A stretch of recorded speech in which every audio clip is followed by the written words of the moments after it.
Hi everyone, it's Emily from Blooms by Emily, and today I'm going to be sharing with you 3 different topics. So one of them is how I organize my seed packets. I also create a spreadsheet every year that helps me keep track of what I've started, when things need to go in the ground, etc., etc. If you'd be interested in knowing more about my spreadsheet, leave me a comment below. I'm also going to be sharing with you how I do my winter sowing. And we're going to be sowing some black-eyed Susan seeds, which I absolutely love. They're such an easy maintenance flower, and I hope to one day have it all over my property.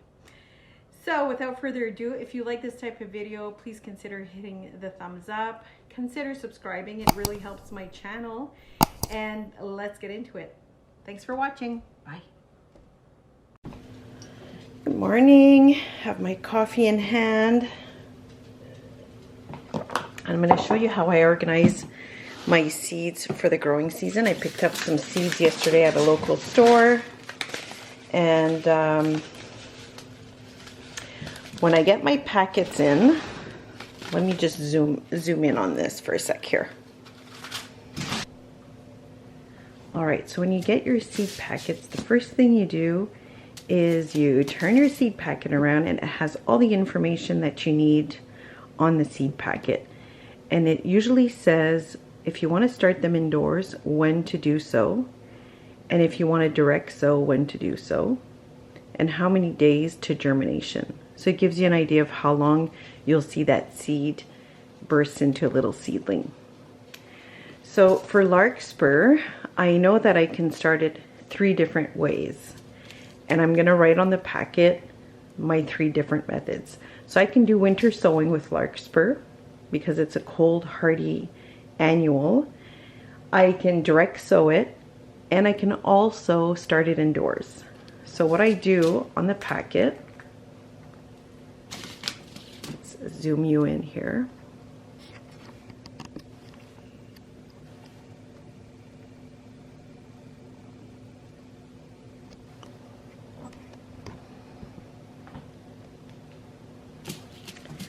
So what I do on the packet, I'll write WS, which means winter sowing, DS, which means direct seed, and then for the starting indoors, it says, I don't know if you can see that, but basically it says 6 to 8 weeks before the last frost. So then I have to take my calendar and figure out what that 6 to 8 weeks is. When it says 6 to 8 weeks, I usually average 7 weeks. So I'm going to write 7, and I circle that. Pretty easy, right? So I'll do that with all of the seed packets, and then we'll get them organized.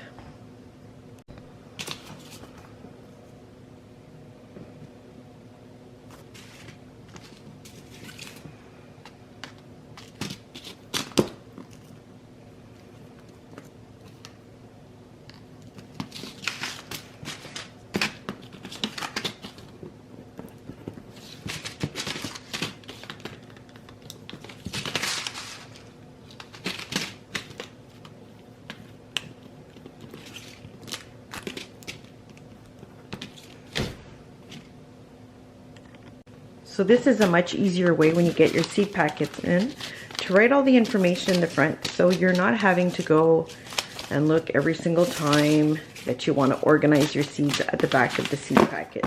This is my storage box. Most cut flower farmers and avid gardeners save their seeds with this method. It's basically like a photo saver. I got mine at Michael's, and it comes with these little individual containers inside, and it's a great way to store your seeds.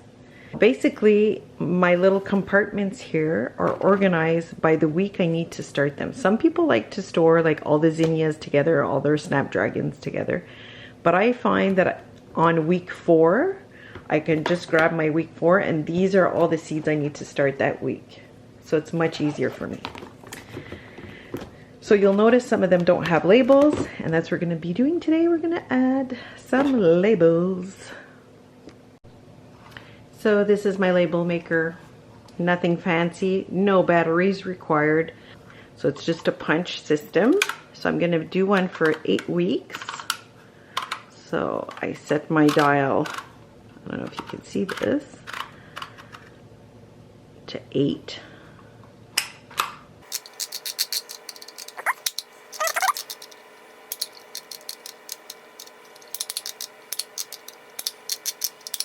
And then you just cut it off. There you have your label. So there's always a little perforated edge here. And then I add this to my 8-week container box. Oh, I'm crooked. What's good about this is you can peel it right back off and stick it back on there. And I'll keep going with the others.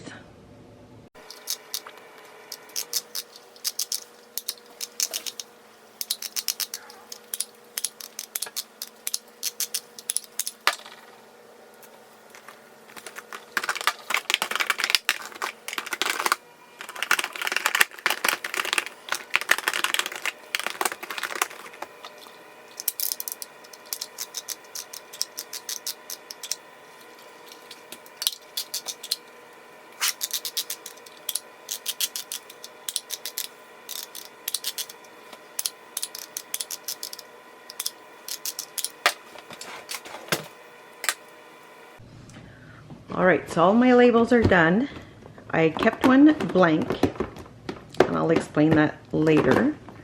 There's one that says direct seed, so those are the seeds that I'm not going to start indoors that are obviously going to go directly in the ground.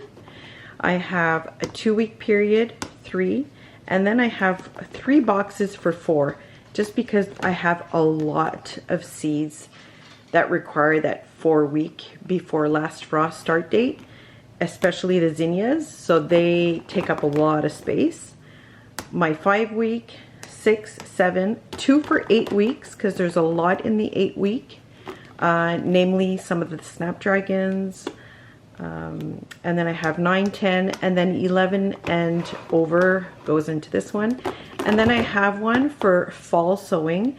So a lot of these are the cold, hardy annuals that I'm gonna have to start in the fall, 6 weeks before our first frost.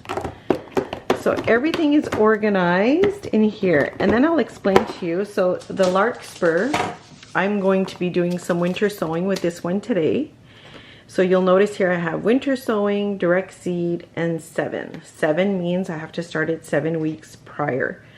So this one is not going to get stored in here, and I'll explain why. So I'm going to sprinkle a few to do winter sowing. And then what I'm going to do is I'm going to put this packet in the fridge for cold stratification. I'm going to write myself a little post-it note under my 7-week container telling me that I've got some larkspur in the fridge that I need to start indoors. Once I start these seeds at the 7-week mark, there's also the direct seed method, but this is going to be a direct seed in the fall sowing for blooms for next year. So it's going to go in my fall sowing organized box here. I hope that's not too confusing. So let's get these into a winter sowing container. The only seed packs besides the one that are in my fridge that don't go into this container are my sunflower seeds. I keep a separate tote for that because I buy them in bulk. They don't fit in this container, so I'll show you what I do with my sunflower seeds. Alright, so this here is my container of sunflower seeds. Doesn't seem like much, but there's about 500 seeds in most packages. And I keep all of the sunflowers in one container because they take up a lot of room. And they get stored with the other seeds. And so everything is together. I should actually do a little label for this sunflowers. But I know what's in there, so it's not that important. Anyway, let's start some winter sowing of larkspur.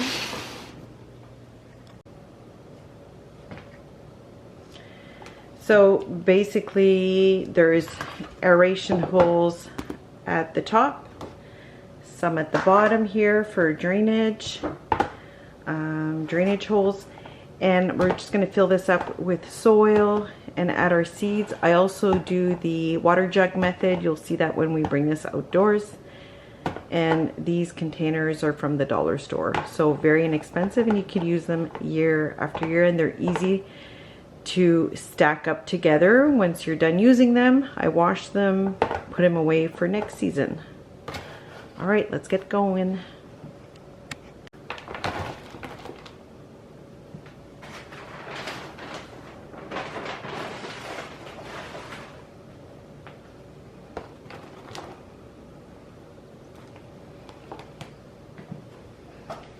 So I know some people use seedling mix. I just use potting soil. I haven't noticed that it does much of a difference. I tried both methods last year and I got great results from both. I didn't, however, get great results with the larkspur. So we're trying it again this year, and that's why I'm trying 3 methods with it this year. I'm trying winter sowing, I'm trying direct seeding, and I'm also going to try starting them indoors after a bout of stratification. So my potting soil was frozen, so it's a bit moist. I'm just going to water it a bit, and then I'm going to add my seeds to the top.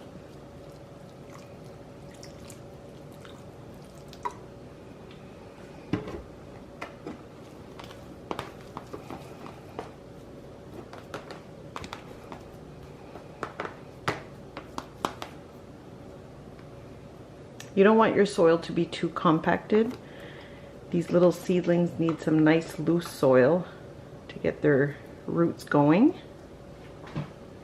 On the packet, it says that the planting depth should be 1/4 inch, which is basically at soil surface. So what I'm going to do is I'm going to sprinkle the seeds on. I'm not going to add more soil, but I will add some vermiculite to the top.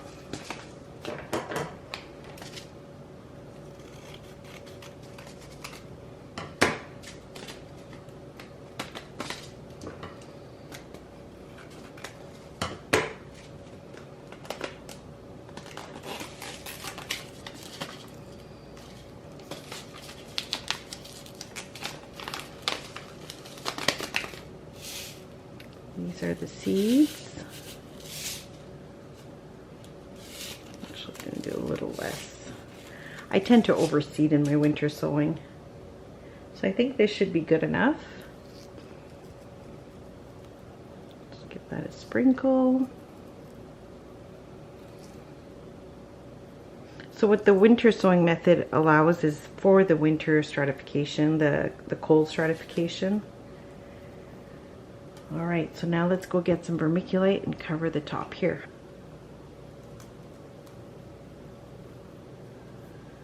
Just a thin layer.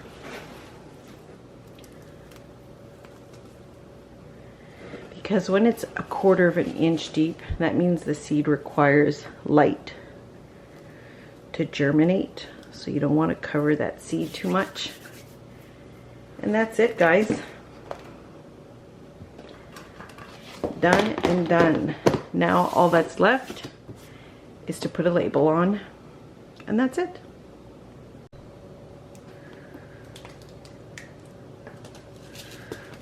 So, giant, imperial, larkspur,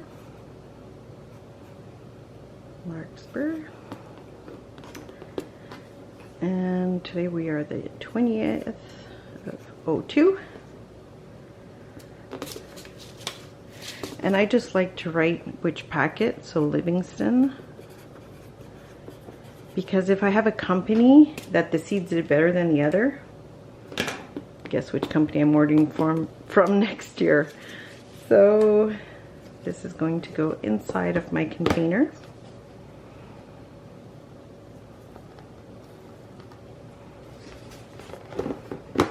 Let's go bring this outside. So I have my container to add to the others.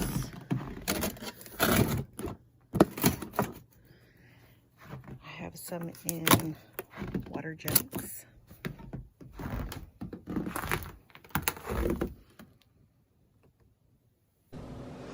Now I'm going to plant some Rudbeckia, and it's a perennial here, so I can get started on them a little earlier because I'll be able to plant these out as soon as the soil is workable, because they can handle a bit of frost. So here we go. Let's do this.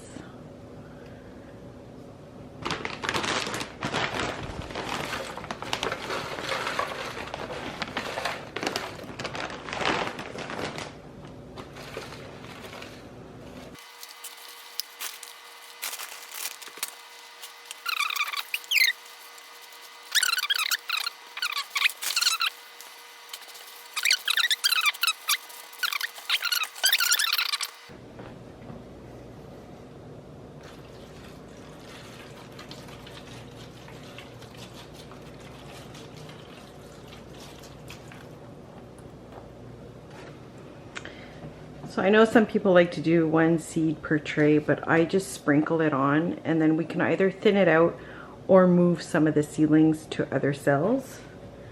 There's nothing worse than when you have just the one seed and it doesn't germinate, so now you have wasted some of the grow cells. So these are the seeds, and I'm just going to do a little sprinkling on.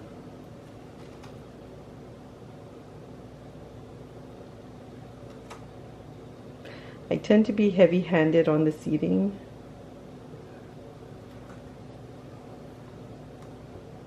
That's okay. In my opinion, it's always better to have more plants than not enough, right? You can give some to friends. I may have a little plant sale. We'll see.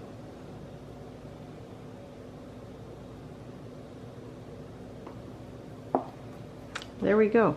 So you'll notice on my packet, carefully put these back, I also put on a WS. So I did some winter sowing with the Rudbeckia Black-Eyed Susans. I love this flower. Like, it's a workhorse in the garden. You can use it as a cut flower, and it just brightens up any garden. Like, you must have Black-Eyed Susans in your landscaping. I'm not going to water the top. I'm going to just let the cells absorb the water, and I'll be adding a dome to keep the humidity until the seeds have germinated. Now let's have a look at the seed depth. Again, it's 1/4 of an inch deep. That means it's not very deep in the soil. It requires light to germinate. So again, I'm just going to do a light sprinkle of vermiculite on there. Okay, so I added a thin layer of vermiculite. I'm going to wait for this water to soak in. If I see when I come back in about an hour that the top of the soil of the cells is wet and there's still water in here, I'm going to discard of the extra water. So under the grow lights it goes. I'm going to add a dome. Okay, so fast forward a week to the day that I sowed these little seeds of Black-Eyed Susan or Rudbeckia. And look at this, guys. The germination rate has been incredible. There's, I think, just the one cell here that doesn't have anything that I can see. This one has a tiny one, but this is the only one that doesn't have germination, which is odd. But the other ones all have at least 1 or 2 in each cell. So that's great. I'll probably just transplant one that's doubled up here and put it in this empty cell. So I hope you enjoyed that video, and if you did subscribe, consider hitting the notification bell because that will let you know the next time I upload a video. And there's some interesting videos coming your way for the month of March, namely a spring home tour. So if you want to see more of our home and some of the changes I've made in the last year since our last home tour, which I'll put somewhere up here somewhere. Please consider doing that, and we'll see you at the next one. Bye guys.